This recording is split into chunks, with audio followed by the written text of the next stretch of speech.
We are at a Sarah Palin 2012 booth with a gentleman here. He gave out all his buttons right away before I could get one, but you know, life goes on. And some Sarah Palin literature. And sir, what's your name? My name is Steve Brennan.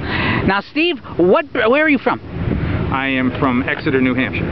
All right, so you're a local. You've got a Palin 12 shirt. I presume that you would like to see Sarah Palin announce today, or at least run, either way, whether she announces today or not. It's run, yes. She doesn't have to announce today. I think, you know, another day might be more appropriate, but that's okay. It doesn't really matter to me which day, as long as she runs. Why Palin in particular? Because the system is badly broken. And I look around, and the other candidates don't strike me as being the kind of people that have the will, the political insight, and that to understand what's wrong, and the will to fix it, and the will and the strength to stay the course, because it isn't going to be easy. I don't think if we're going to fix this, it's going to be hard, and it's going to take a Sarah Palin. It's going to take a person that is beyond partisanship and doesn't really, you know, who is principle driven. Put it that way. Is not politically driven. Is principle driven. When did you first notice Sarah Palin yourself? I noticed the first time I ever saw her, she was doing an interview on CNBC. It was like '07. It was about maybe 6 months before she was the world figured out who she was, when she was, you know, when John McCain brought her forward. But the first time I really started paying attention was at the speech she gave at the convention in '08. Now, Palin's been fighting this administration back as far back as when they were still in the 70% approval range.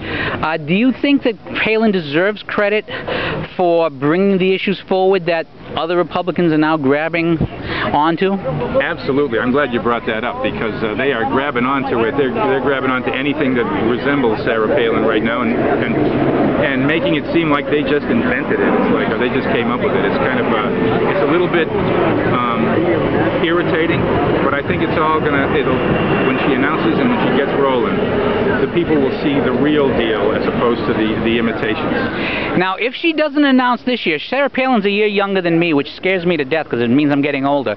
She could theoretically run any time before 2028 and still be young enough to run. If she chooses not to run this time, what would you want to see her do during the campaign? I don't know that that's a question I even want to consider an answer to. It's like I just am so. This is her moment. This is her time. This is when she needs to run. If she does, if there's really anything else that she's going to do, I haven't even really given that a whole lot of thought. I'm sorry. I wish I could give you a better answer. Okay, I'm going to throw two more questions at you. Governor Palin was very active in the last election cycle, helping out an awful lot of candidates get elected. Do you think that those candidates who owe her a favor would be on board if she chooses to run this time? My sense is that many of them will. Probably some of them won't, but I don't know. You can never. It's politics. You can't expect complete loyalty and fidelity in that sense. So, and she understands that. I think I think for some will have other people that they owe favors to also, because it's a game of favors. But I think many of them will, particularly once we get a little bit of positive momentum going here and get a little bit of publicity happening, and then it'll be easier for them to go, okay, I'm with Sarah. And have you seen the Tea Party Express before? Yeah. And what do you think of the Tea Party Express? I think it's essential. I think it's essential to this country. I think it's absolutely. It is the core of the movement that is happening. I think 2010 doesn't happen if not for the Tea Party Express. Well, thank you very much for your time, and good luck today. Okay.